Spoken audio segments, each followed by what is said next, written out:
আসসালামু আলাইকুম। আমার ফেসবুক আইডি থেকে সবাইকে শুভেচ্ছা। আশা করি সবাই ভালো আছেন। আমি আজকে আরেকটি ভিডিও বানানোর জন্য উপস্থিত হয়েছি। আশা করি আপনাদের ভালো লাগবে। আপনারা একটা জিনিস খেয়াল করেছেন কি না জানি না, দেখবেন কিছু কিছু মানুষ সোশ্যাল মিডিয়ায় মানুষকে অসম্মান করে কথা বলা, হিউমিলেট করে কথা বলা যেমন একটা ধারায় পরিণত হয়ে গেছে।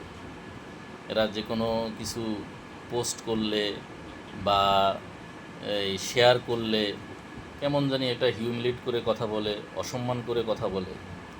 কিন্তু তারা এই জিনিসটা ভুলে যায়, সময় তাদের থেকে অনেক বেশি শক্তিশালী। মানুষকে অসম্মান করে হিউমিলেট করে কথা বললে কেউ সম্মানিত হয় না।